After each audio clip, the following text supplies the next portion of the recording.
বাংলাদেশ হলো অপরূপ সৌন্দর্যের লীলাভূমি। তাই তো কবি বলেছেন, এমন দেশটি কোথাও খুঁজে পাবে না কো তুমি, সকল দেশের রানী সেজে আমার জন্মভূমি। সাজেকের শেষ পর্বে আপনাকে স্বাগত। আজকে আমরা সাজেকের স্টোন গার্ডেন এবং খাগড়াছড়ির দুইটি পর্যটন স্পট ঘুরে দেখব। ভিডিওটি অনেক ইন্টারেস্টিং হতে যাচ্ছে, তাহলে কথা না বাড়িয়ে চলুন ভিডিও শুরু করা যাক। খুব সকালেই ঘুম থেকে উঠে কমপ্লিমেন্টারি নাস্তা শেষ করে এখন আমরা স্টোন গার্ডেনের দিকে যাচ্ছি। 20 টাকায় টিকিট কেটে স্টোন গার্ডেনে প্রবেশ করলাম। নামের মতোই এখানে কিছু পাথর এবং ছোট একটি কাঠের ব্রিজ ছাড়া তেমন কিছুই নেই। পার্কটি আসলে অনেক ছোট, বাইরে থেকে পুরো পার্ক দেখা যায়, তাই টাকা নষ্ট করে এখানে কেউ যেতে না চাইলে বিশেষ কোনো ক্ষতি নেই।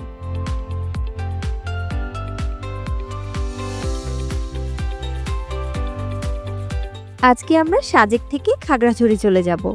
সকাল 9:30টায় সেনাবাহিনী স্কোয়াড ছেড়ে যাবে। এখন প্রায় 9টা বাজে। আমরা অলরেডি হোটেলে চেক আউট করে নিয়েছি এবং আমাদের ব্যাগ গাড়িতে রেখে এখানে চলে এসেছি। সাজেকের সবকিছুই যেহেতু সেনাবাহিনী কর্তৃক নিয়ন্ত্রিত, তাই এখানে সময়ের গুরুত্ব অনেক। ঠিক 9:30টায় সেনাবাহিনীর খাগড়াছড়ির উদ্দেশ্যে রওনা দিবে। আজ আমার মনটা ভীষণ খারাপ। গত 2 দিন কতই না মধুর ছিল। এত সৌন্দর্য দেখতে দেখতে কখন যে সময় কেটে গেল বুঝতেই পারলাম না।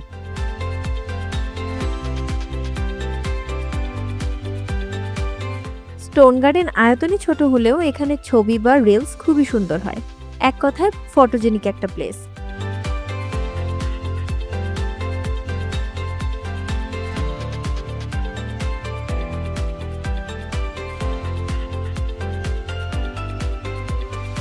স্টোন গার্ডেন থেকে বের হয়ে এখন গাড়ির সামনে চলে যাচ্ছি।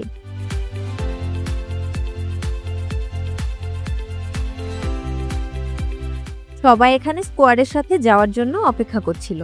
শেষবারের মতো সাজেকের অপরূপ সৌন্দর্য 2 চোখ ভরে দেখে নিলাম। আর হ্যাঁ, যাওয়ার সময় কিন্তু সাজেকের ভ্রমণ ফি দিতে হয়। প্রতিজনের জন্য 20 টাকা এবং মাহিন্দ্রার জন্য 40 টাকা। এই ফি সাজেকের উন্নয়ন কাজে ব্যবহার করা হয়। অলরেডি আমাদের যাত্রা শুরু হয়ে গেছে। এখান থেকে এখন আমরা খাগড়াছড়ি যাব। যেতে প্রায় 12:30 কিংবা 1টা বাজবে। সেখান থেকে দুপুরের খাবার খেয়ে চলে যাব আলুটিলা গুহা এবং হর্টিকালচার পার্ক।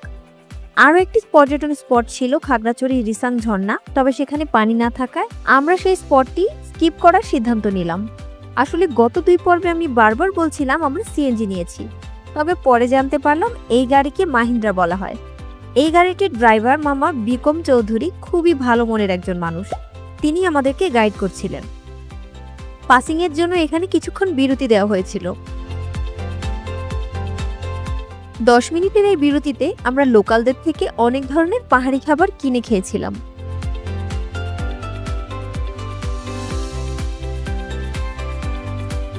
সাজেক ভ্যালি সমুদ্রপৃষ্ঠ থেকে প্রায় 1400 থেকে 2000 ফিট উপরে। এত উপর থেকে 2 দিন পর নিচে নামছিলাম, তাই আমি কিছুটা অসুস্থ হয়ে পড়েছিলাম। গাড়ি থামিয়ে ডাবের পানি খেয়ে নিলাম। এখন কিছুটা ভালো লাগছে।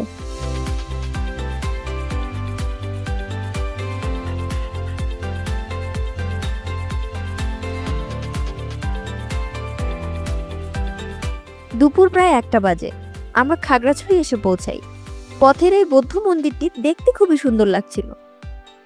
খাগড়াছড়িতে এসে এখানকার লোকালদের তৈরি খাবার খাওয়ার খুবই ইচ্ছে করছিল, তাই ড্রাইভার মামাকে বললাম আমাদেরকে এখানকার লোকাল কোনো খাবারের দোকানে নিয়ে চলুন। তিনি আমাদেরকে সিস্টেমে নিয়ে এলেন। আসলে হোটেলটির নামই ছিল সিস্টেম।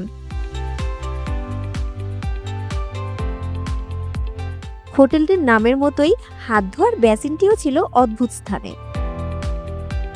অর্ডার করলাম বিভিন্ন পদের ভর্তা, মাছ ভুনা এবং হাঁসের মাংসের কালো ভুনা। তবে আমার কাছে আদিবাসী স্টাইলে এই মাশরুম ভাজিটি খুবই ভালো লেগেছে। এতগুলো খাবার খাওয়ার পরেও বিল হয়েছিল আমাদের জনপ্রতি মাত্র 220 টাকা। খাবার শেষে এখন যাচ্ছি আলুটিলা গুহার উদ্দেশ্যে। ড্রাইভার মামা বলছিলেন আলুটিলা গুহা খুবই সুন্দর। গাড়ি থেকে নেমেই প্রথমে টিকিট কেটে নিলাম। দাম ছিল জনপ্রতি 40 টাকা।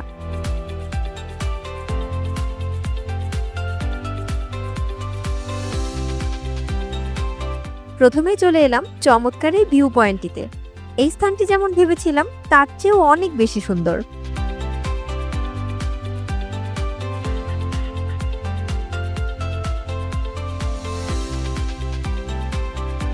আলুটিলা গুহা খাগড়াছড়ি থেকে 7 কিলোমিটার পশ্চিমে অবস্থিত।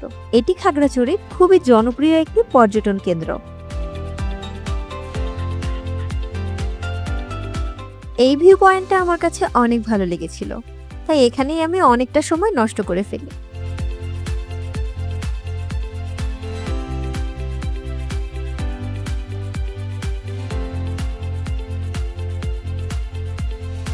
পরন্ত বিকেলে দোল খেতে খেতে এই জায়গাটি বসে আমার খুবই ভালো লাগছিল। মন চাচ্ছিল পুরো সময়টাই আমি এখানে বসে কাটিয়ে দেই, কিন্তু সময়ের অভাবে সেটি আর সম্ভব হয়নি। আমাদের আরো একটি স্পট বাকি আছে, তাই টাইম ম্যানেজ করা এখানে খুবই গুরুত্বপূর্ণ।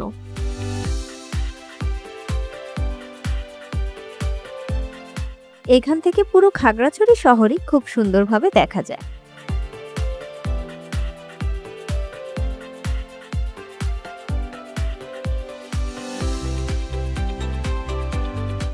চলুন এখন ঝুলন্ত ব্রিজের দিকে যাওয়া যাক।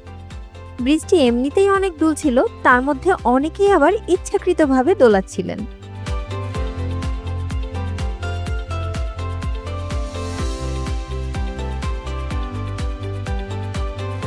উপরের দিকে আরো একটি ঝুলন্ত ব্রিজ ছিল।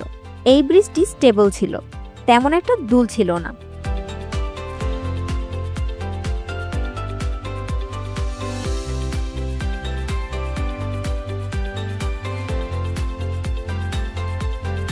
চলুন এখন আলুটিলা গুহার দিকে যাওয়া যাক।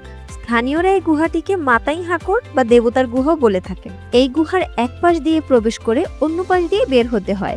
নামার সময়ের এই পথটি বেশ বড়, তবে অনেকেই না জেনে ওঠার পথ দিয়েই গুহায় প্রবেশ করে, যার ফলে তাদের কষ্ট একটু বেশি হয়।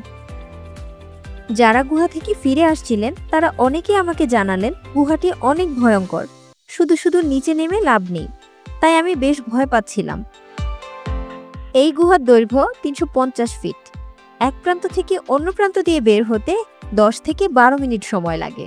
গুহার ভেতরে ছোট একটি ঝর্ণা বয়ে যাচ্ছে, তাই গুহাটি বেশ স্যাঁতস্যাঁতে। ভেতরটা অনেক অন্ধকার থাকায় আমার খুবই ভয় লাগছিল। এইদিকে পিছন থেকে কিছু দুষ্টু পোলাপান ভূতের মতো শব্দ করছিল, তাই আমার ভয়টা আরো বেশি লাগছিল। এইদিকে প্রায় 10 মিনিট পর গুহার অপর পাশ দিয়ে বের হয়ে এলাম।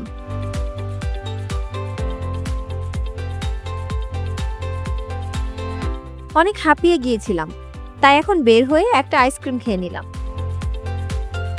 এখান থেকে বের হয়ে এখন হর্টিকালচার পার্কের দিকে যাচ্ছি। প্রায় 4:30 বেজে গেছে। সন্ধ্যা হওয়ার আগে আমাদের অন্য যে স্পটটি আছে সেটি ঘুরে শেষ করতে হবে, তারপর আবার ঢাকার উদ্দেশ্যে রওনা দিতে হবে। তাই একটা টেনশন হচ্ছিল সময় মতো সবকিছু কভার করতে পারবো কিনা।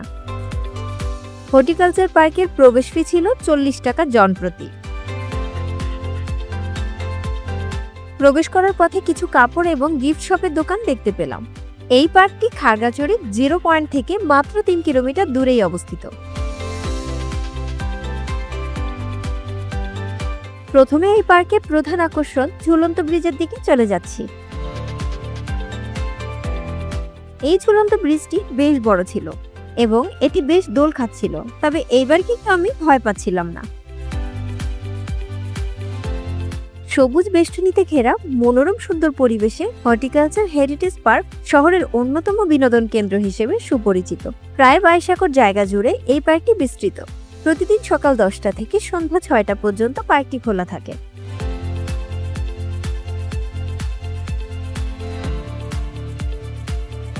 সারাদিন ঘোরাঘুরি শেষে বেশ ক্লান্ত ছিলাম, তাই এখানে কিছুক্ষণ বিশ্রাম নিয়ে নিলাম।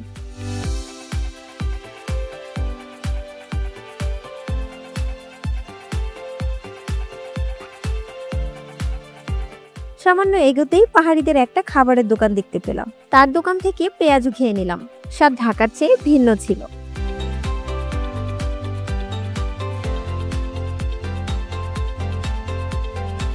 পার্কটি গাছগাছালিতে পরিপূর্ণ ছিল, তাই ঘুরতে বেশ ভালো লাগছিল। এখানের একটা জিনিস আমার খুবই ভালো লেগেছে, পুরো পার্কটি ছিল খুব শান্ত। অন্যান্য পার্কের মতো এখানে কোনো কোলাহল ছিল না।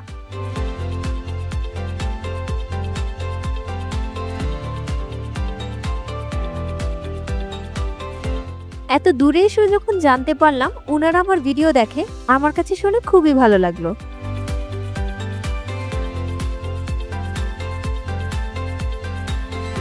বাচ্চাদের জন্য এখানে ছোট একটি শিশু পার্ক রয়েছে।